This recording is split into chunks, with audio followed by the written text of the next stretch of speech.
Hello friends, कैसे आप सब लोग and thanks for watching my channel. Friends, इस वीडियो में हम वॉकहार्ट के बारे में डिस्कस करेंगे और उसका ट्रेंड एनालिसिस करेंगे। तो सबसे पहले तो अगर आप इसका मंथली चार्ट, मैं इसका लॉन्ग टर्म चार्ट देख रहे हैं हम इसके स्क्रीन पे। सो यहाँ पे आप अगर मंथली चार्ट और डेली चार्ट यूज़ करेंगे तो आपको एक जिस्ट मिल जाता है। तो मैं मंथली चार्ट सबसे पहले यूज़ कर रहा हूँ यहाँ पे। तो इसमें आप अगर देखेंगे, इसमें स्विंग्स बहुत बड़े हैं। ठीक है, यहाँ पे अगर स्विंग्स की बात की जाए तो बहुत बड़े हैं, मतलब ऊपर से नीचे लेवल तक जब स्टॉक घूमता है तो अब देखिए कितने बड़े यहाँ पे स्विंग्स हो सकते हैं। सो वो जो है ये आपको बड़े रिटर्न्स यहाँ पे, जैसे फॉर एग्जांपल 2009 से ये 2013 तक का ये 2800% 2900% का स्विंग है। और अगर करंट प्राइस से भी ये यहाँ पे अगर रुक रहा है ना, यहाँ से भी मैं प्रीवियस हाई तक का लूँ तो भी ये 1200% का स्विंग है। तो ये स्विंग्स ही इसको इंटरेस्टिंग बनाता है, इस पैटर्न को। अदरवाइज़ अगर आप इसका ओवरऑल चार्ट देखेंगे तो आपको दिखता है कि ओवरऑल चार्ट फ्लैट है, मतलब एक रेंज के अंदर है। भले ही इसमें स्विंग्स है जिसके वजह से ये आपको एक अपॉर्चुनिटी की तरह दिखता हो, लेकिन ये ओवरऑल जो ट्रेंड है ना वो बिल्कुल फ्लैट है इस स्टॉक का। तो जब हम जानते हैं कि जब स्टॉक का चार्ट और ख़ासकर लॉन्ग टर्म चार्ट जब फ्लैट हो और उसमें कोई मूवमेंट ना हो, एक रेंज बाउंड मूवमेंट हो, तो हमें उसके बाहर नहीं जाना चाहिए। उसका मतलब ये है जो लेवल्स है वो ट्रेंड के अंदर जो दिख रहे हैं वही हमारे लेवल्स है, वहीं तक रहना है। नीचे देखिए 71 और ऊपर देखिए 2030 और इसी के बीच में स्टॉक घूम रहा है। नाउ ये तो हो गई लॉन्ग टर्म की बात, लेकिन करंट प्राइस एक्शन क्या इंडिकेट कर रहा है वो भी समझना बहुत ज़रूरी है। अभी देखिए ये जो लेवल है 568, ये स्टॉक के लिए इम्पॉर्टेंट हर्डल है, क्योंकि 568 का जो लेवल है इसके ऊपर अगर स्टॉक सस्टेन करता है तो अगला टारगेट आपको सीधा ले जाएगा 1061 और उसके बाद 2030। इसीलिए 568 का लेवल क्रॉस करना बहुत ज़रूरी है और सस्टेन करना। खाली ये नहीं कि ऊपर गया और नीचे आ गया, ऊपर जाकर रुकना चाहिए। क्यों? क्योंकि देखिए 2005 में ये यहाँ पे एक डबल टॉप बनाया था, ठीक है, और ये फिर से रेजिस्टेंस की तरह काम करेगा। और इसी लेवल पे 2017 में स्टॉक ने सपोर्ट लिया था। इवन 2014 में भी एक छोटा सा सपोर्ट था जो स्टॉक ने इस लेवल पे लिया था। इसीलिए 568 बहुत इंपॉर्टेंट है। और अगर 568 के नीचे गया तो अगला सपोर्ट देखिए 377, उसके नीचे मैं पूरा ही बता देता हूँ। उसके बाद 267, नीचे 165, उसके बाद यहाँ पे 113 या 115 जो भी है, राइट। और उसके बाद लास्ट आता है 71 और ऊपर मैंने आपको भी बताया।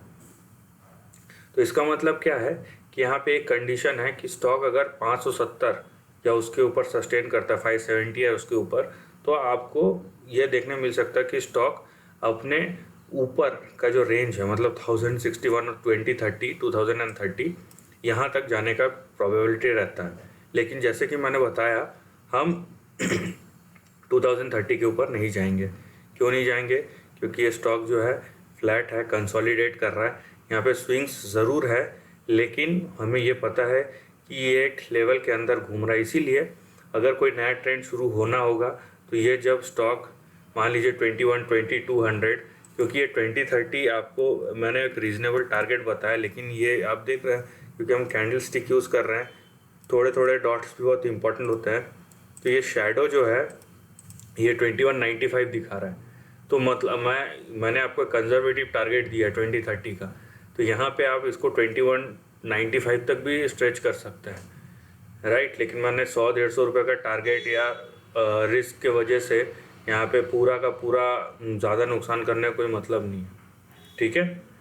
लेकिन कोई भी नया टारगेट तभी शुरू होगा जब स्टॉक वो 2200 के ऊपर जाके सस्टेन होगा। इसीलिए अगर 570 के ऊपर गया तो आपके दो बड़े टारगेट आपको 2030 से 2195 तक ले जा सकते हैं। और नीचे के लेवल्स आपको पता ही है। तो इसके बीच में जब तक है इस 71 नीचे और ऊपर 2030, इसके बीच में ही रहिए, क्योंकि ये फ्लैट चार्ट है। और जब या तो ब्रेकआउट होगा 2195 मतलब 2200 के ऊपर या नीचे 71 के नीचे, तब हम डिस्कस करेंगे ब्रेकआउट या ब्रेकडाउन के बारे में। तो ये तो आपको एक ओवरऑल व्यू मिल जाता है अगर आप लॉन्ग टर्म चार्ट को देखते हैं कि किस तरीके से ट्रेंड फॉर्मेशन हो रहा है। और अभी देखिए जिस तरीके का ये बाउंस बैक दिखाया है, ये बहुत ही स्ट्रॉन्ग बाउंस बैक है, क्योंकि अपने नीचे लेवल से ये स्टॉक ऑलरेडी यहाँ पे 260% अप मूव दिखा चुका है और एक करेंट और इम्पॉर्टेंट टारगेट लेवल या रेजिस्टेंस लेवल के पास है, जो डिसाइड करेगा कि आगे स्टॉक कहाँ तक मूव कर सकता है। ठीक है, और जैसे इसके ऊपर मूव किया तो 570 आपका या 568 आपका जो है वो सपोर्ट बन जाएगा, रेजिस्टेंस। तो आपको स्टॉप लॉस भी उसी हिसाब से ट्रेल करना है। सो ये तो हो गया आपका लॉन्ग टर्म का व्यू। अब शॉर्ट टर्म में भी देख लेते हैं डेली चार्ट में कि किस तरीके का प्राइस एक्शन दिख रहा है वहाँ पे, ताकि आपको पोजीशन किस तरीके से लेना है। अगर क्योंकि बहुत लोग, ये दो तरीका होता है, हम लॉन्ग टर्म का ट्रेंड अगर हमको स्ट्रांग दिख रहा है लेकिन ख़रीदना तो हमको आज है, ठीक है, तो हमको शॉर्ट टर्म ट्रेंड भी देखना पड़ेगा। अगर वो बहुत ही ओवरबॉट है तो मैं 4-5 दिन रुक सकता हूँ। अगर मेरे को लगता है कि वो रिस्क रिवॉर्ड बहुत फेवरेबल है शॉर्ट टर्म में भी, तो मैं शॉर्ट टर्म में तो गेन कमाऊंगा ही, लॉन्ग टर्म में भी कमाऊंगा। तो इसलिए ज़रूरी है कि शॉर्ट टर्म का भी देख लिया जाए। तो चेक करते हैं शॉर्ट टर्म में किस तरीके का है। सो ये रहा इसका डेली चार्ट। और जो ट्रेडर्स हैं उनको पता है कि वॉकहार्ट जो है एक बहुत ही अच्छा ट्रेडिंग स्टॉक है, क्योंकि जब इसमें अप मूव आते हैं बहुत ही शार्प मूव्स रहते हैं और 100, 150, 200, इवन 500 रुपये के मूव्स तो ऐसे ही दिखा देता है ये स्टॉक। तो जब इतने बड़े मूव्स आते हो तो आपका रिस्क और रिवॉर्ड दोनों उसी तरीके से बढ़ता है, राइट। तो इस चीज़ को आप समझिए यहाँ पे कि स्टॉक अभी कहाँ पे है, हमको क्या कॉशन, प्रिकॉशन या अपॉर्चुनिटी वहाँ पे क्या दिख रहा है। तो सबसे पहले तो ये कि स्टॉक का जो इमीडिएट सपोर्ट है वो कहाँ है, वो आपका आता है 475 पे। उसके नीचे अगर खसका तो बड़े रेजिस्टेंस का जो ब्रेकआउट हुआ था 400, 408, 410 वहाँ पे आएगा, ये ब्रेकआउट था। और अगर उसके भी नीचे खसका तो मैं इसको 345 तक स्ट्रेच करूँगा। तो आप देख रहे हैं कि स्विंग्स में कितना बड़ा डिफरेंस है। एक इवन डेली चार्ट में भी जो पॉइंट्स का डिफरेंस है वो बहुत बड़ा है। और अभी जिस तरीके का जितना शार्प प्राइस मूवमेंट आया है, अभी अपने रेजिस्टेंस के पास है, मतलब अगले टारगेट के आसपास ही है। अभी 535 है, अगला टारगेट आपको ले जाएगा 583।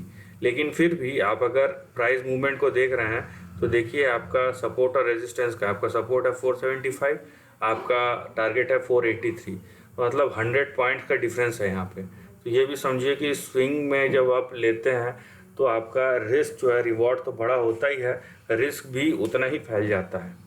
और अगर यहाँ पे 583 के ऊपर जाता है तो शॉर्ट टर्म में आपको 700 तक के टारगेट्स दिख सकते हैं। इसका मतलब ये है कि अगर ये स्टॉक यहाँ पे 583 क्रॉस कर जाता है और 700 तक चले जाता है, ऑब्वियसली बात है, तो उसमें तो 700 तक जाएगा 583 के बाद, ये तो पहली बात है। लेकिन 583 क्रॉस करना मतलब हम जो है यहाँ पे एक जो बड़ा हर्डल है जो हमने मंथली चार्ट पे देखा था वो भी क्रॉस कर लेंगे 583 के बाद, और मार्जिन से क्रॉस कर लेंगे। और उसके बाद आपको पता है कि जो बड़े दरवाजे हैं बड़े टारगेट के लिए वो भी खुल जाते हैं, राइट। तो इसको इस तरीके से भी देखा जा सकता है। लेकिन क्योंकि ये रेजिस्टेंस के पास है, अब यहाँ तक आके गिरेगा या 583 के ऊपर सीधा डायरेक्ट जाएगा वो टाइम ही बताएगा।